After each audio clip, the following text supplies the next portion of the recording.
Welcome. Set number 2 super TET का set है जो आपको मिला है, उसको सोल्यूशन देखिएगा।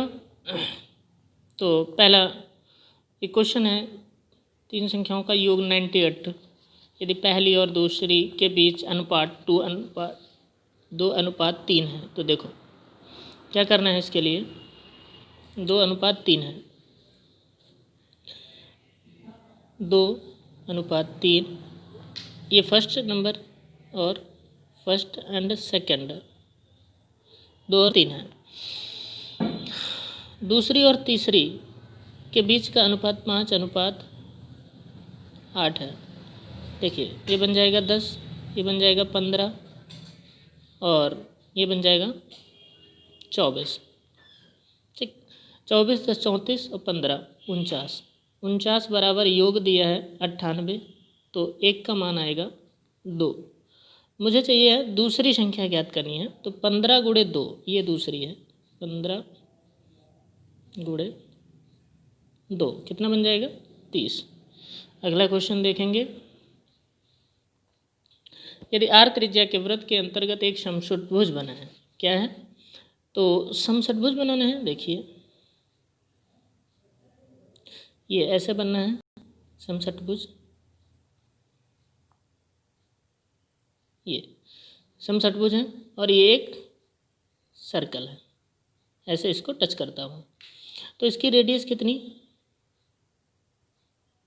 देखेंगे। हाँ समषुट्भुज,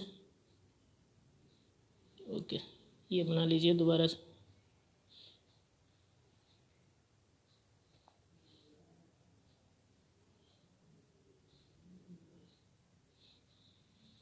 एक मिनट कुछ फॉल्ट हो रही। हाँ ये समषुट्भुज है भाई। बाहर से एक सर्कल बना देंगे, ये टच करता रहेगा, आप चेक करेंगे। ओके इसको टच करेगा सारे पॉइंट्स को। यहाँ पे थोड़ा मेरा टच नहीं कर रहा है। तो आर रेडियस है, ये कितनी आर है, ये भी आर है, ये भी आर है, ये भी आर है, ये भी आर है, सब आर आर होंगी। तो ये पूरा सर्कल जो होता है वो 360 डिग्री होता है। कितना 360 डिग्री होता है। 6 जगह बढ़ गया तो एक एंगल हो गया 60 होगा। अब ये एंगल अगर 60 है और दो साइड ये बराबर हैं, दो साइड बराबर हैं, तो ये एंगल भी कितने 60-60 बन जाएंगे। और ये 60-60 बन गए तो ये समबाहु त्रिभुज बन जाएगा। समबाहु त्रिभुज बन जाएगा तो तीनों भुजाएं बराबर होंगी, और तीनों भुजाएं ये सभी बराबर हैं, तो ये भी आर, ये भी आर, ये भी आर, बाहर वाले जो ये साइड है ये सब आर आर बन जाएंगी। तो कितना बन जाएगा 6R। नेक्स्ट देखते हैं। किसी त्रिभुज के अंतः केंद्र को, अंतः केंद्र ये ट्राइंगल होता है जो देखेंगे, ट्राइंगल है ये।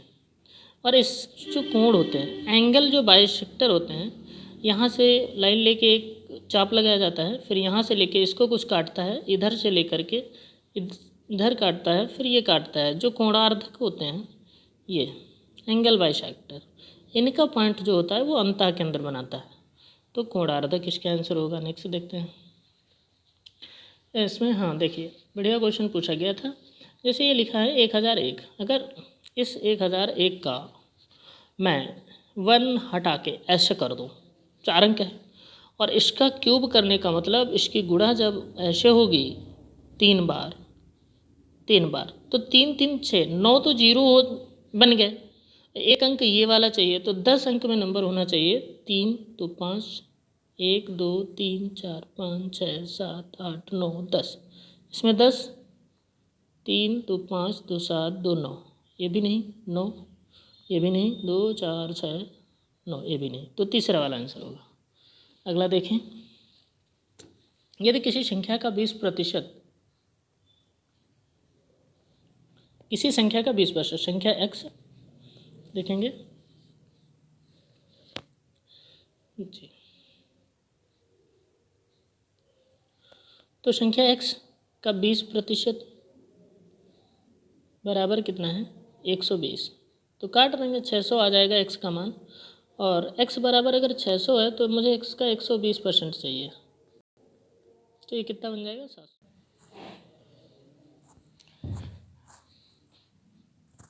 प्रश्न संख्या 6 है, महावीर द्विवेदी ने आदिकाल को क्या संज्ञा दी है? तो बीज वपन काल।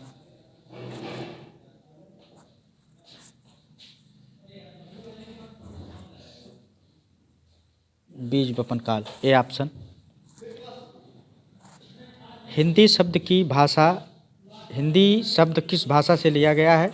तो ये फारसी भाषा का शब्द है, बी ऑप्शन आएगा। नेक्स्ट 8 नंबर प्रश्न है, निम्नलिखित में तत्सम शब्द हैं, तो इसमें चौथा ऑप्शन आएगा, डी ऑप्शन, गृह। अन्य सभी क्या हैं? तद्भव हैं। 9वां जो प्रश्न है 9 से 10 तक ये गद्यांश पर आधारित हैं और 9वां प्रश्न है, इस गद्यांश को पढ़ लिया होगा आपने। तो 9वां प्रश्न है, हमारे जीवन का अभिन्न अंग किसे बना लिया गया है?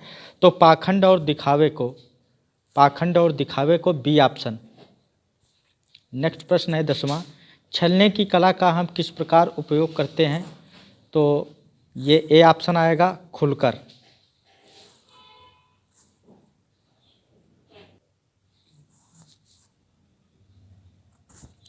देखते हैं 6 नंबर प्रश्न, पितृश्रवा का अर्थ है? तो ए ऑप्शन है, बुआ। नेक्स्ट प्रश्न, गम धातु लिट लकार मध्यम पुरुष वचन का रूप है? तो गम धातु लिट लकार भविष्य काल का, सी ऑप्शन आएगा, गमिष्यत। रूप चलता है, गमिष्यति गमिष्यतः गमिष्यन्ति गमिष्यसि गमिष्यतः गमिष्यति। नेक्स्ट प्रश्न, माहेश्वर सूत्रों की संख्या है? 8 नंबर प्रश्न का पहला ऑप्शन 14 है। नेक्स्ट प्रश्न, गा पद में विभक्ति है? गा पद, तो ये द्वितीया बहुवचन, 9 का बी। नेक्स्ट प्रश्न, हसंती पद में प्रत्यय है? श्रत प्रत्यय है, सी ऑप्शन। श्रत का अत शेष अन अति वती, तो हसंती श्रत प्रत्यय, सी ऑप्शन।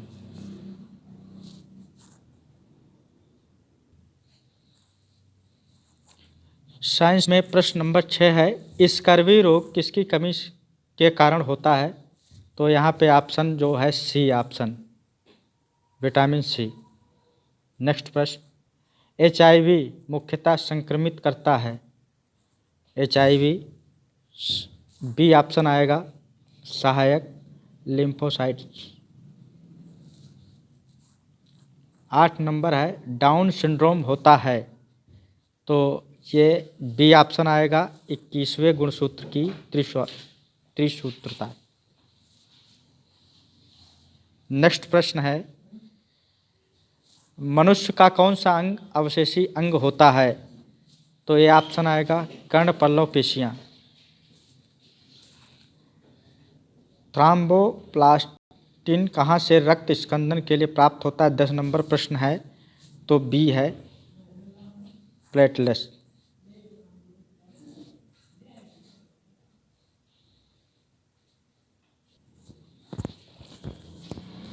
रीजनिंग में जो 6ठा प्रश्न है, पायरिया दांत से संबंधित है? तो eczema, C option. Next, Uttarakhand Dehradun से? तो मिजोरम, ए ऑप्शन, आइजवाल। अपराध न्यायालय से? तो रोग, सी ऑप्शन, अस्पताल। 9वां प्रश्न है, कंपास जहाज? तो वास्तु, भवंश। 10वां प्रश्न है, पुस्तकालय से रिलेटेड है? तो फाइल, डाटा से। EVS का देखते हैं, प्रश्न संख्या 6 है, पृथ्वी की पपड़ी में मुख्य रूप से शामिल है? क्या शामिल है? सी ऑप्शन आएगा, सिलिका। नेक्स्ट प्रश्न 7वां, पृथ्वी की पपड़ी में सबसे ज़्यादा पाया जाने वाला धातु कौन सा है? तो ये आपका सी ऑप्शन आएगा, एल्युमिनियम। 8वां है, जियोलाइट क्या है?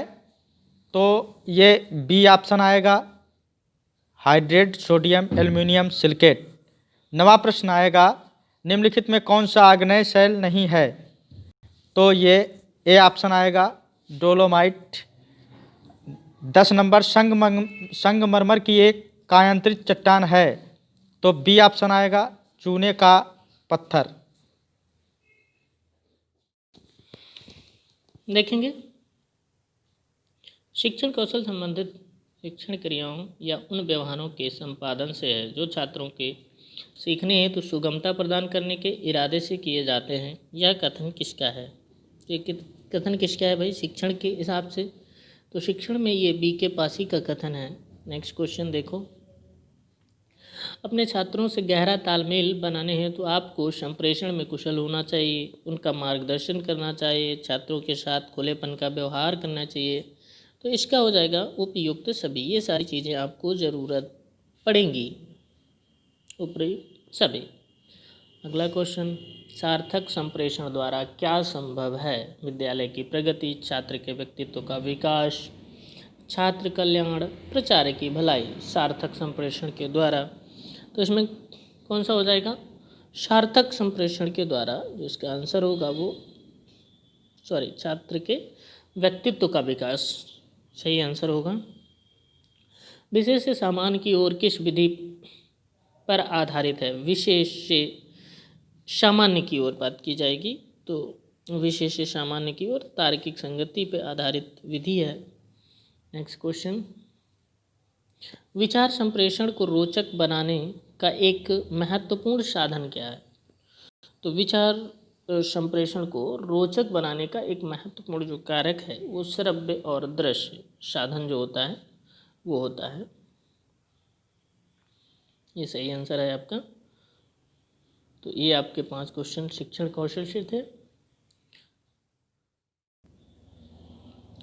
तो क्वेश्चन देखेंगे, बाल मनोविज्ञान का प्रतिभाशाली बालकों को की शिक्षण विधि है गतिवर्धन, संपन्नीकरण, विशिष्ट कक्षाएं, ये सभी। तो ये सभी चीज़ें इसमें आंसर हो जाएंगी। अब कौन सी देखें,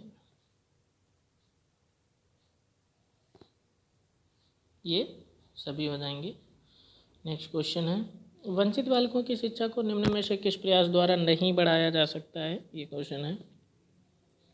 तो बताया वंचित बालकों को शिक्षा को निम्न में से किस प्रयास द्वारा नहीं बढ़ाया जा सकता है? सृजनशीलता को प्रोत्साहित करके, शिक्षा के अधिकार द्वारा, जातिगतता को त्याग कर, पब्लिक स्कूलों में दाखिला दिलाकर। उसका कौन सा? पब्लिक स्कूलों में दाखिला देकर प्रयास द्वारा नहीं बढ़ाया जाता है। तो देखो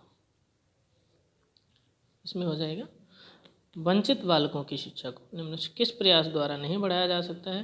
तो सही है, पब्लिक स्कूलों में दाखिला बढ़ाया जा सकता है। अगला क्वेश्चन है, बच्चे की कॉपी में लिखने में विपरीत छवियाँ, दर्पण छवि आदि जैसी गलतियाँ मिलती हैं।